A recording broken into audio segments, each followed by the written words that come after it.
Well, we're having a good laugh there, weren't we, Pat?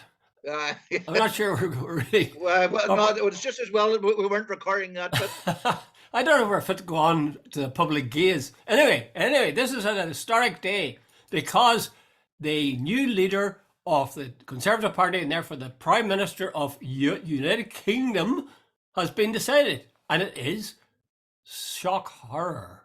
Rishi Sunak. Rishi Sunak. Did you see that coming? But I guess I, much like yourself, you're on the record as saying that race would have played a part in it, and I Oh, think yeah. I think it did on the first. Rishi Sunak was the standout guy, personality, and both for competence and for presentation during those TV debates. He was head and shoulders above everybody else, but he lost out big time when it went to the out to the sort of a plebiscite of the Conservative Party members, because most of them are apparently male, middle-aged, and white. So Richie didn't fit any of that sort of demographic. But anyway, uh, after the mess up that Liz Truss made of it, Richie said that she was talking fantasy economics during one of the debates. He said it was ridiculous what she said, and he was proven to be 100% correct. Right. So I think, Jude, to finish up, I think what they're basically saying is right now the Tory party are forgetting about all other things. The economy, stupid, is by front and centre. Out of 10, it's 9 right now for Britain. Yeah. I think they're up against it, and they're very keen to get somebody who think could do something about it. I'm not sure that Rishi Sunak will be able to do much about it. I mean, they were in bad enough mess before this storm brewed up when he was chancellor. I mean, this notion he's going to come in with a magic touch. The other thing is this. One of the reasons people couldn't stand Liz Truss, besides her incompetence in terms of the economy, is she was sort of like a speak your wit machine, a robot. But actually, if you think about it, Rishi Sunak looks like a smarter, speeded up robot. Yeah.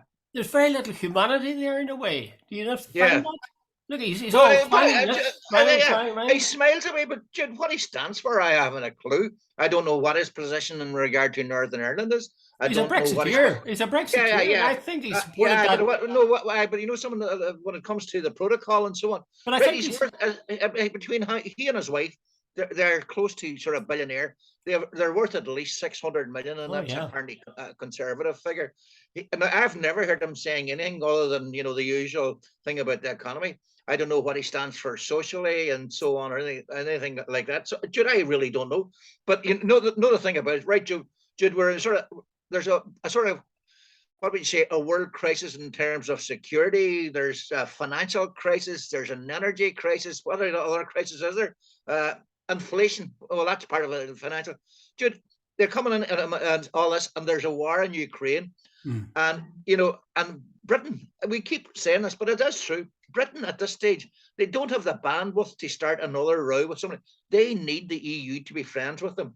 So I would love to know. Hey, Jude, I don't know how far we're going to go down this, but come Friday, we're supposed to be having an election, allegedly. What Rishi Sunak's position on all this is going to be? He's going to have to make some very quick decision. Does our friend Heaton Harris stay, for instance, at Stormont? Does he move around? Heaton Harris is on the record as saying that 1 minute past the 28th of October, he's going to call an assembly election here. Now, Jude, I don't know what about all that now. I can't see that. There's nobody, not even the DUP, wants an election. It's just that people have had a bloody election, and it's the guts of winter. And imagine how many days? 10 days before Christmas, you go out to vote, and people are having to work their socks off, canvassing.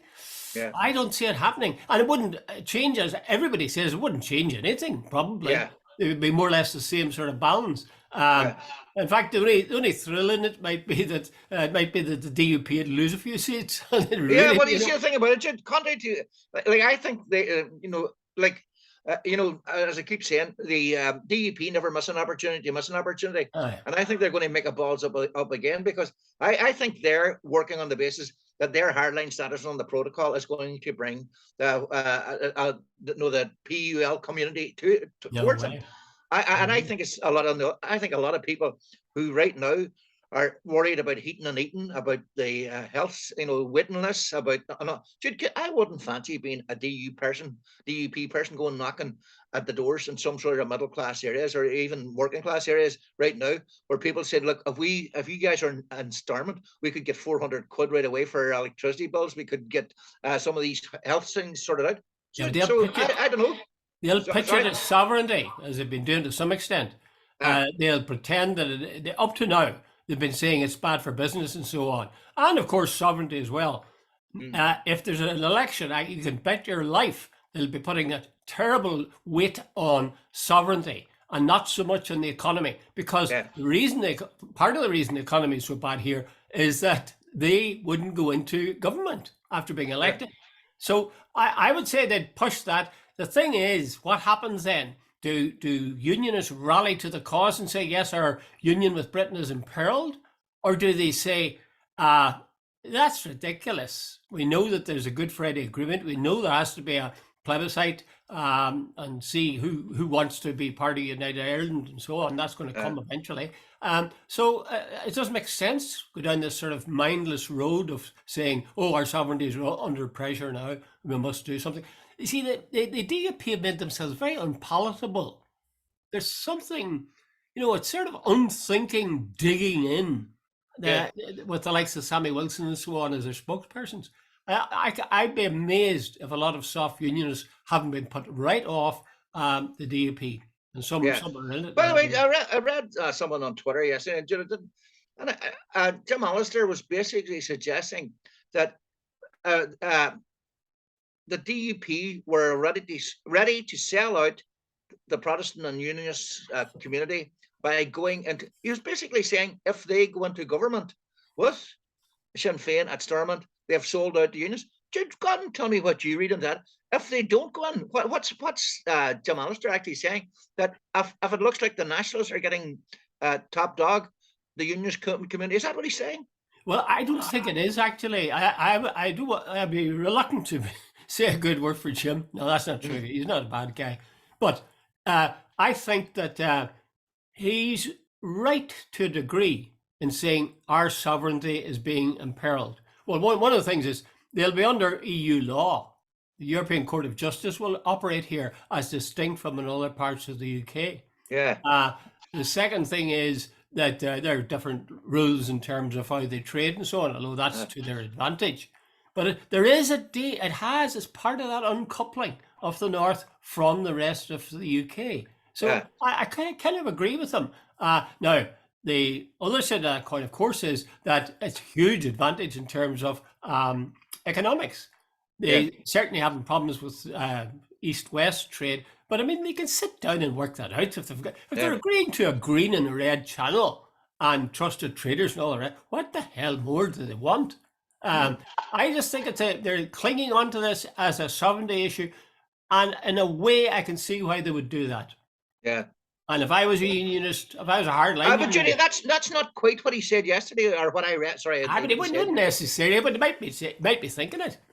Yeah, but what I took out of it, he's saying that under no circumstances should the DUP go into government with Sinn Féin, on a sort of a subsidiary position. I could have read that wrong, but it just. No, you're probably right. You're probably right.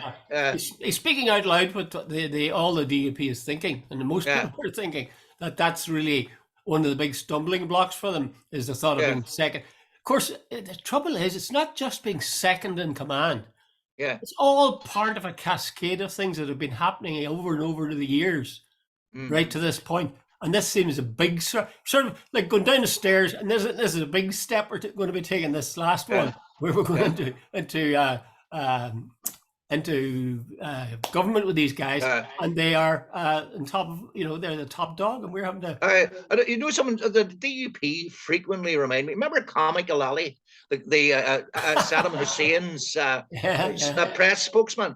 He said, "Oh no, the Americans aren't." Just as he was standing there talking to a BBC or an ITN reporter, the American tanks went rolling past. Oh, he says, no, they're not getting through. They're not getting through. The DUP keep ignoring the fact and that, they're sort of saying there's no change and everything's still the same. And that's what they're telling their supporters. But Jim, the evidence on the ground that things have shifted enormously is there for all to see. And I keep wondering, what am I missing here? Well, I wouldn't get too irate with them. I think they're actually doing the kind of thing that suits people like yourself or myself, those people who are nationalists or Republicans. If the DUP began to make nice, then you'd have problems, perhaps. Although I don't really think it'll be a problem for most people. I can't see the DUP doing anything, or any of the unionist parties doing anything that'll persuade people who are nationalists or Republicans to say, oh no, we want to be part of the UK and outside the EU. Rather than you just reminded me of someone. You see, they would be smart if they did that. Look, I bet you, just reverting to the Tory party for a minute, I am almost certain, had Boris Johnson come back in as Prime Minister, Sir Keir Starmer would have been dancing in the aisles. He would have been saying, this is great for us. Rishi Sunak is a real problem for the Labour Party now, because he's moderate, he's sort of middle of the road. He says there'll be integrity, accountability, and professionalism, and he will be demanding that from every part of any government he leads. There's no scandals around him. He's very considerate and everything he does. And he's now got 2 years to bring the Tory party back into line. And by the way, if they bring about an economic recovery, the 36-point lead that Labour currently have will fall off like snow off a rope. Oh, yes. But if the DUP would actually start reaching out to nationalists and get smart, the way I think the Tory party are now looking for their leader to get going. I agree with most of what you're saying, Pat, but I don't think you need to... it wouldn't be a good idea to think of Rishi Sunak as being completely a fresh page. Because after all, he was Chancellor with Johnson for so long. He was going along with all the things Johnson was doing. And it was only in the final instance that he said, oh no, I can't go with them now. Rishi Sunak also was fined, wasn't he, for being part of breaking the COVID rules? I can't remember. I think he was. I think he was. So he's not completely clean. I think he's comparatively clean, but he's not completely clean. You're absolutely right. The big thing will be, can he clear up the economic mess? Can he set Britain on the road to recovery? But you see, I think he can't. In the end, he can't. It's going to be awfully difficult because of Brexit. Yeah, but hold on. Here's a question for you, Dr. Collins. Last night I was hearing, Boris Johnson claiming he had over the 100 MPs, and then apparently this morning it was claimed that he had only 58 and 50 or 59. That's why he pulled out. But now Beth Rigby on Sky said it is claimed that it's verifiable that there was 102 MPs for Boris Johnson with the 1922 coming in. I don't know whether that's true or not. She seems to be suggesting it was. But Jude, here's the question. But Boris Johnson resigned with after more than 50 of his MPs resigned from the party or threatened to resign. He's still under investigation for COVID parties. He had a track record of misleading, lying, cheating, and whatever, and so on. And yet you had Jacob Rees-Mogg, Nadine Dorris, Ben Wallace coming out and saying this guy is, we're urging people to vote for him. What does that say about British politics? And what does that say about the arrogance of the Tory party, telling people to vote for somebody with a track record like Boris Johnson's? Yeah. And the fact is that Rishi Sunak was right alongside him all the way. I just feel, you're right, you put your finger up when you talk about the economics. How good will Rishi be at economics in terms of saving this, what looks like a real disaster in terms of the cost of living, inflation, all the rest of it. Now, it's all very well to point to things like the war in Ukraine and inflation and so on. These things are there, all right, but we know that it is Brexit is at the back of it all. And it's also Brexit that's at the back of this protocol crisis as well. Okay, let's get specific. Do you think there's going to be an election on Friday, or call an election on Friday? I think there's less chance now than there was last week for some reason. I think there's so many imponderables now that I don't think they'll have the balls to go for it. I don't think Rishi right now, he's enough on his plate. He doesn't want more trouble in Northern Ireland. That right? Then who does he put in does he keep Chris Heaton Harris at Stormont? If he does, or if he changes him, the new man coming in is not going to call an election. That's a cert. Right. And if he does keep Heaton Harris, and Heaton Harris is probably smart enough to know with him on. There's so many things going on right now. You can't keep the plates twirling all the time. Yep, So yep. let's see what happens. Totally agree. But the only thing about Jude, do we just keep going on like the way we're going? Well, it's an election in 2 years' time. The Tories are keenly aware of that. So I think they're going to be pulling out all the stops to try to change the direction, the image. The only thing is this, a lot of the Tory MPs don't like Rishi Sunak. Now, I know they have voted for him, they preferred him to Truss and so on, but a lot of them don't like him. They just don't like him. So it's not a united party that he's going to be leading into government. But again, maybe he'll be clever. Maybe he'll take in some of his enemies or the people who are most against him. Which, by the way, Truss wasn't smart enough to. Here's the other thing, how does, up in the red wall seats where people suddenly, thanks to Liz Truss and her friends, your mortgage is now suddenly going up by 500 or 600 quid a month. How does a guy that's worth 600-700 million minimum relate to up there where people are struggling to use that old cliche, heat or eat, or pay their mortgage? It's a hard sell to say this is the guy that's looking after your interests, isn't it? Well, I'll tell you something. I'll give you a comparison. I saw a program on RT, maybe you caught it as well, Dr. Luke, what's his name? Professor Luke O'Neill. Is the keys to my house or my keys to my life. Did you see that? No, I didn't know. You know how much he's worth? He's worth quite a lot of money. He's worth about 250 million. Yeah. Because he was involved in setting up this company, and that company was bought out by some big American pharma lot in America. He openly admits it. But he lives, I said to my wife, he lives comparatively modestly. I mean, it's a nice house, and all houses, wherever it was, Sandymount or wherever, are nice, but it wasn't spectacular. It wasn't that. You wouldn't say it was the house of a man who has got 250 million in the bank. So the actual life he lives, he might as well be making, 200,000 a year, or maybe even 100,000 a year, rather than have this spectacular wealth. It could be, and looking at him, you get that impression that Rishi Sunak is the same. That he's not poor. He's got loads of money in the bank, but you get the feeling that he's not going off and having his holidays in the Dominican Republic or that sort of stuff. So finally, just say this. There isn't hardly an MP in the House of Commons who is living at the same level as many of their constituents. They don't know what real poverty is. But the difference between those who have got spectacular wealth, like Rishi Sunak, and those who have moderate wealth of the good income you get when you're an MP, I don't think it's all that big a difference, So in a way, I don't think Rishi has to make more of an effort than any of the MPs in there to understand the constituents. In fact, he'd probably be better in some cases. No, I think I was thinking to myself, if I was a Labour spin doctor come the next election, I'd be going for about himself and his wife and their wealth and their privileges and about their background. Her parents are billionaires, and she apparently is worth about 600 million. He's worth about 200 million. And this is a guy that's supposed to be representing the red wall seats. Yeah, right. And your father went down a mine. His went to the bank. I think he carries his wealth lightly. They say he's got these flashy shoes and so on. To me, he looks like a guy who's going to. He's about 5'4" and about 7 stones, wringing wet. He's a very small wee man. That's right, and his suit never seems to fit him quite right. No, it's very tight. Tight. I shouldn't be. This is mocking. This is. I know, but I'm just saying that the appearance of politicians doesn't matter at all. But before we leave, I have to say, wasn't it Benjamin Disraeli was the last sort of person of, what would you say, ethnic background to be prime minister?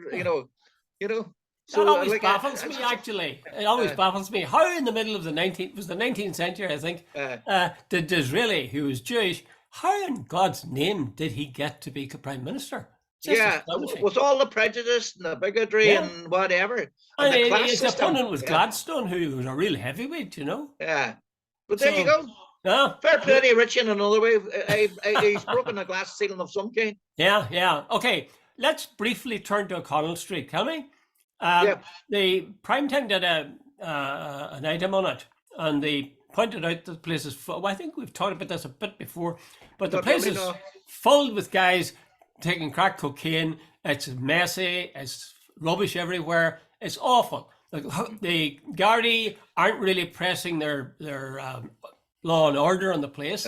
They come in, the guys who are smoking dope move off for a minute, then they come back 2 minutes later and resume as it was. There was to be a station established, a Garda station established in O'Connell Street. They had downgraded, the Gardaí had planned to have it as just a sort of a consultation place, not a real Garda station. Just sort of, I don't know what they'll call it, an out centre. But now I think that program has pushed them into making it a real Garda station.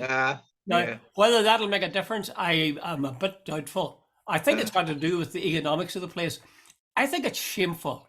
I really think it's shameful that the government in the South hasn't found ways to look at the premier street in the country. I mean, the main street of the capital, and made sure that there was shops were working well. They subsidised, if necessary, traders who are going to be high prestige. It should be a jewel in the crown instead of a bloody hole in the arse of their pants. Jude, it's what you'd say. O'Connell Street is Ireland's main street. That's really it. It should be anyway. It should be the sort of, as you say, the jewel in the crown. But your man Fran McNulty, the RT guy, he was offered crack cocaine at 9 o'clock in the morning. There's numerous fights. Apparently, there's been people. There's urine everywhere. They have urine stains on some of the statues. People were defecating. This is it's antisocial behaviour. There's nothing but takeaways. There's tents on them and hideaways, and there's all sorts of there's attacks on people, and a number of businesses have closed down. That's unbelievable. And your man Paul Micheål, he's a Fine Gael member, I think, from Wexford. During the Dáil debate, now he got some flack for it, but I can't say I disagree with him. He says, I would be ashamed to send a tourist down O'Connell Street because it's such a, now I refer to people as druggies. I can see why some people take offense. These are people who've got a problem, but still, Jude, druggies, for want of a better term, can be very dangerous if they're high on crack cocaine, irrespective of whether they're victims of drugs or whatever. I was thinking, Pat, that there's a parallel, really. Oddly enough, there's a parallel between this situation in O'Connell Street and the British government and who is chosen to run the country. Rishi Sunak is being put in because the markets will calm underneath his influence. He looks like a steady hand in the tiller, and the markets, they have to make sure the markets are on their side. So it's really, economics is telling politics what to do. In the same way, in a similar way, in O'Connell Street is a pits because the economy of O'Connell Street is extremely poor. Shops are boarded up. There isn't people opening up. There's no sense of a flourishing economy, and as a result, people who are down and out move in.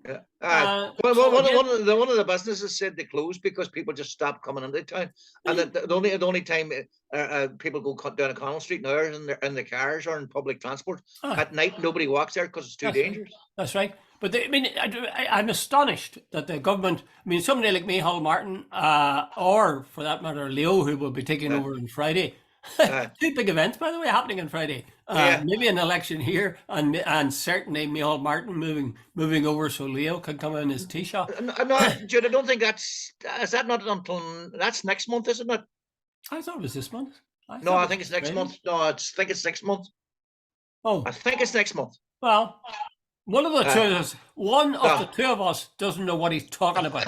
Okay, right. Okay, let's move on to the next one. Yes. What about Micheål Martin and all these visits he's making up north? Yeah. He seems to be up here all the time nearly now. Well, I And think this is in his final days. in these final days, dude, I don't know what to make of Micheål Martin, because I think there's two Micheål Martins. On the personal level. By all accounts, he's a very, very decent man. So I'm giving him that, and then I'm moving on, because I think he's a disaster. And when it comes to North, as regards to his understanding of the place and the nationalist community, I think it's a joke. I really genuinely think it.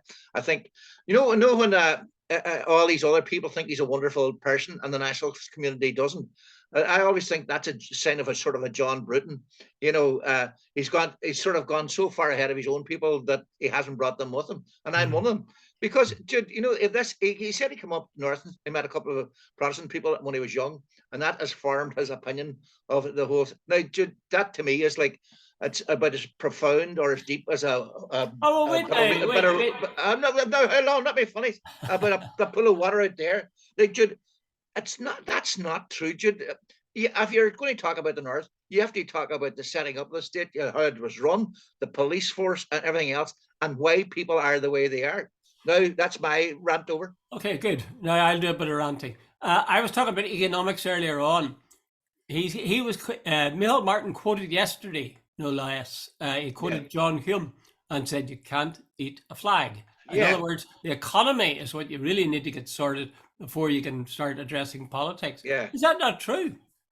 Yeah, but hold on. Identity is very, very important, and your rights to be who you are, your rights for your family to be who they are, the rights to be Irish, the rights to your culture, your religion, and all the rest of it. And that you should not be discriminated or Oh well, I don't bigotry. think are we being discriminated? Well, those days are gone.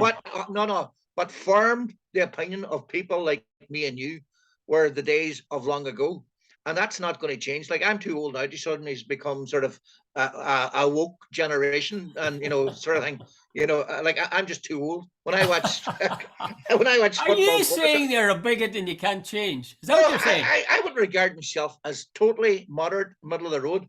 I believe in a fair and equal society, but I totally object to the fact that for years the nationalist community had to suffer bigotry and discrimination.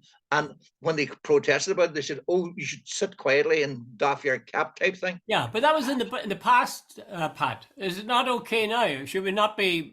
Oh yeah, Jude, I am not asking for anything for myself that I wouldn't get or offer to my Protestant neighbor or to anybody, Chinese, Negro, black person, anybody. I believe in a totally fair and equitable society, but that is not what the North has been about. And it's, by the way, Jude, it's still a part of this island. It's still being ruled by a people from a different island. And I'm a Republican. I'm a Republican with a small r. I believe of government of the people, by the people, for the people. Mm-hmm. That's the part. That's the point where I would join you. To me, it seems odd that people don't see how ludicrous it is. That, for example, will there be an election on Friday or not? Well, we'll have to ask this Englishman. Yeah. Who probably has spent about a week or 2 weeks so far in Ireland, and he's making decisions for this part of Ireland. How stupid is that? Well, it just seems to me crazy. But it's amazing how many nationalists, small n nationalists, and maybe even some Republicans wouldn't say, "Yeah, what kind of a shit disturber are you? Can you stop that stupid talk?" That's old-fashioned stuff. Yeah. Are we old-fashioned then? No, Jude. I think many people think like us. I wonder. All right. Well, see, John Hume tried to say that we're living in a post-nationalist world. That has been seriously eroded now. Look at what was Brexit about? What the rise of and it leads about. Jude, identity is. Jude, have you ever watched Long Lost Families? It's people who have been adopted go looking for their parents. And the one thing that comes across every time, these people can be brought up in a lap of luxury, have great childhoods, but they want to know who they are and where they're from. And that sense of identity. And Jude, when you're born, you know, another way, I've heard more stories, old guys sitting beside fires in far-flung America, dreaming, you know, who emigrated, about their days in Ireland, and they chat. Even the last words some people died before they died was about their childhood. That is all part of all this. So I'm sort of saying we have a right to be sort of Irish and live a good life and have, you know, our identity recognised. That's all I'm saying. Well, Micheål Martin's no fool, and every politician, and including Micheål, don't say anything except they feel it'll be good electorally for them. He must believe there's a great number of Irish people who would agree with him, and as a result increase his vote when he says we've got to understand unionism, reach out the hand of friendship, and leave all this talk of a border poll to another day until we've got reconciliation within the North. No, Jude, I totally disagree. And by the way, I believe that we should reach out, and I believe we should understand other. But Jude, but by the way, the polls are not backing Micheål Martin's stance up. Sinn Féin are growing by the day, north and south. And by the way, I will not kill anybody for United Ireland. I will not shoot anybody. I will not coerce anybody into United Ireland, not in the least. But I think my argument that we are better ruled by the people who live on this island, and that there should be democracy and fairness and equality, is a message I would sell to anybody all day long. Is far Lakila, as we say in our native tongue. We are stronger together. Together. By the way, Doctor calls me before I finish, because we're really coming down. It is my dear Mrs. 66th birthday today. Oh, so, do you cruel mind? You're not supposed to talk about a woman. She doesn't mind. She says she doesn't mind. What? So anyway, I'm just putting it on air because. Well, we sing happy birthday to her, right? Oh, Jesus, happy birthday to you. Aye, right, that's happy birthday to you. Happy birthday, dear Rosie. Happy birthday to you. Jesus, hey, I can see why me and you didn't go for the stage. Well, speak for yourself. Okay. Speak for yourself. Right, Pat. Bye. Thank you. All the best, Jude. Good luck.